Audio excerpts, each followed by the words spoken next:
Asambleísta Cintia Viteri.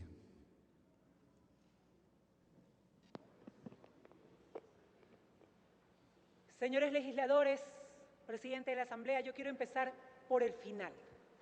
¿Qué hubiera pasado el día 30 de septiembre si el presidente de la República, Rafael Correa Delgado, no hubiera entrado a la fuerza al regimiento Quito y provocado los muertos que luego esa revuelta provocó? Yo sí sé lo que hubiera pasado. Froilán Jiménez estuviera vivo y vivos estuvieran también los demás militares, policías y civiles que cayeron en esa revuelta. El coraje engendra coraje, el odio engendra odio. ¿De qué secuestro premeditado se puede hablar? Cuando los secuestradores impiden por la fuerza en 2 ocasiones entrar a su víctima al cautiverio, inclusive usando gases lacrimógenos. ¿De qué secuestrado se puede hablar? Cuando le permiten que organice su rescate por la fuerza y tiene a su disposición todos los elementos de comunicación, inclusive ruedas de prensa a nivel nacional. Y en su cautiverio podrían entrar todos. Entraron asambleístas, entraron ministros y entraron hasta su guardia de seguridad.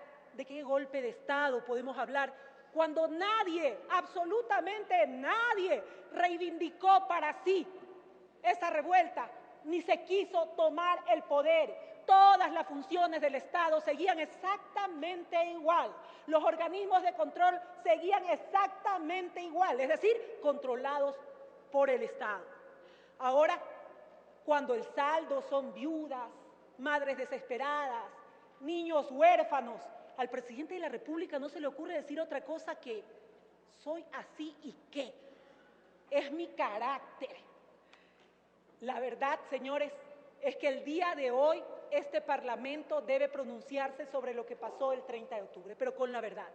Los policías, los militares también, ese día se insubordinaron, sí, producto de lo que esta Asamblea les había prometido en principio y luego no cumplió por órdenes del presidente Correa. Tal vez a ellos, a ustedes y al presidente Correa, les parezca muy poco lo que ganaban por condecoraciones, así lo dijo la asambleísta Buenaño, todos deben ser iguales, tal vez muy poco. Para los elementos uniformados era un aliciente para exponer su vida, como lo hacen casi a diario. Que se equivocó la policía, se equivocó. En eso tal vez coincidimos el país entero, se equivocaron. Ellos no tenían derecho a dejar el país en manos de la delincuencia. La gente no tenía por qué ser víctima de las reivindicaciones que ellos proclamaban, pero que por la fuerza pensaron iban a conseguir. Aquí los rehenes reales fueron la ciudadanía que quedó a merced de la delincuencia. Lo que vino después fue la actuación imprudente del presidente de la República, que no tiene control emocional, no controla sus emociones, e ingresó a un sitio donde estaban sublevados, donde había gente armada, a desafiarlos, a avergonzarlos, a humillarlos, a gritarles y encima a decir que no iba a dar un paso atrás. Y después de eso, señores, sí, cualquier cosa podía pasar, cualquier cosa. La vida de todos en ese momento estaba en peligro, incluida la del presidente. A partir de ahí, todo eso es cierto. Luego se ha iniciado casi inmediatamente esa revuelta, una persecución. El dedo acusador del mandatario busca en el rostro de los demás lo que su irresponsabilidad causó y lo que tiene grabado y llevará grabado siempre en su frente, como la marca que tuvo Caín. Esta Asamblea debe hacer un pronunciamiento, en efecto, pero una investigación no a cargo de fiscales gobiernistas, de organismos de control gobiernistas, de asambleas gobiernistas o de asambleas castradas. Esta investigación debe hacerse, como lo dijo el legislador César Montúfar, con organismos internacionales y que se investigue, sí, que se investigue a los subordinados, a los que se alzaron, que se investigue por qué dejaron a la gente en la absoluta indefensión, que se investigue a los que atacaron al presidente de la República, pero que también se investigue en la instigación al delito que hizo el presidente de la República al gritar: mátenme, mátenme. Que se investigue también ¿Quién ordenó la incursión militar y el rescate a la fuerza de la persona que estaba dentro de ese hospital, es decir, el presidente, sin mediar antes negociaciones como en estos casos debía hacerse por la manera pacífica? Atacaron un hospital, señores, un hospital.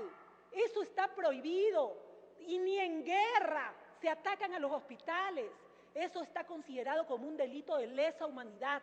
¿Quién ordenó la incursión sin haber mediado antes una negociación pacífica para proteger la vida de mujeres que estaban hospitalizados, de niños que acababan de nacer, de gente que estaba en terapia intensiva, de gente que estaba siendo operada en ese momento? Dice el libro El arte de la guerra de Sun Tzu que un animal, cuando es acorralado, actúa desesperadamente. Más aún, un hombre, cuando ya no encuentra otra posibilidad, combate hasta morir. Y eso fue lo que pasó después. Policías y militares combatieron hasta morir. La vida de nadie estaba segura en ese momento, ni la del presidente, ni la de los policías, ni la de los militares, ni de los civiles. Solo el resultado que hasta ahora conocemos son 8 vidas cegadas de militares, policías y civiles. ¿Pero fueron solo los policías los que se levantaron, señores? No, los señores militares también se levantaron.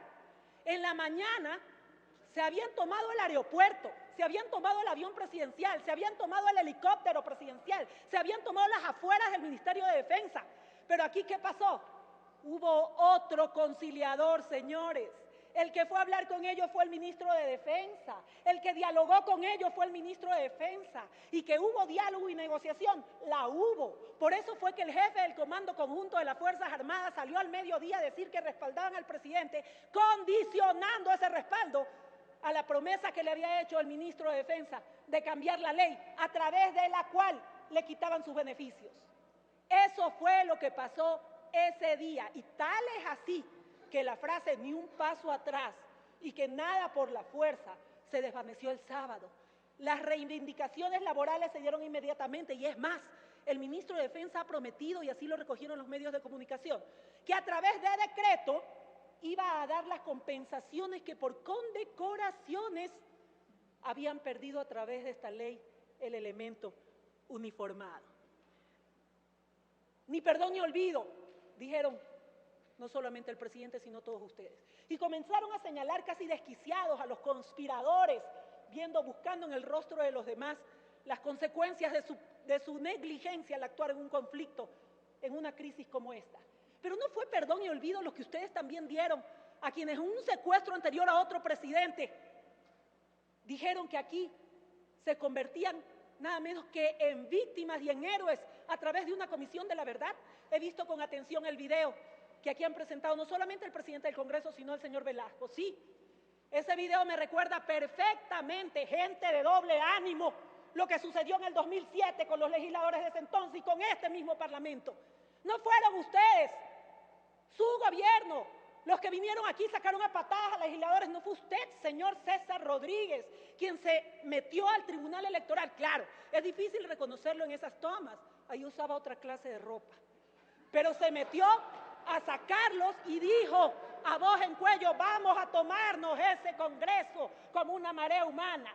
¿No fue la legisladora Silvia Salgado, también parte de ese Congreso, quien se paró a apoyar la destitución de los miembros del Tribunal Constitucional que les habían devuelto los derechos a los legisladores? Y no fue usted, señor Paco Velasco, quien también, no solamente en esa ocasión, sino en esta otra, que no salió con palos ni piedras, no los necesita, tiene radio. A través de su radio y de su lengua animaba a las personas para que vayan a perseguir a los que usted consideraba sus opositores y los vayan a maltratar, y ellos sí corrieron peligro sus vidas. Eso es ser gente de doble ánimo, eso es tener doble moral, cuando ahora salen corriendo porque les hacen lo mismo que ustedes hicieron en años anteriores. El 30 de septiembre, señores, será recordado aquí como un día realmente triste. Los que murieron, señores, los militares y policías en algunos casos, eran casi niños, tenían 20 y pico de años. Qué muertes más innecesarias. Pero todo pudo haberse evitado. Y ustedes lo saben que eso se pudo haber evitado, lo saben en su conciencia. Por eso dijo el presidente de la República ese día que había llorado por los muertos, que le habían dicho que había muertos y él se puso a llorar. Llore, señor presidente, llore, porque su beligerancia los mató. Muchísimas gracias.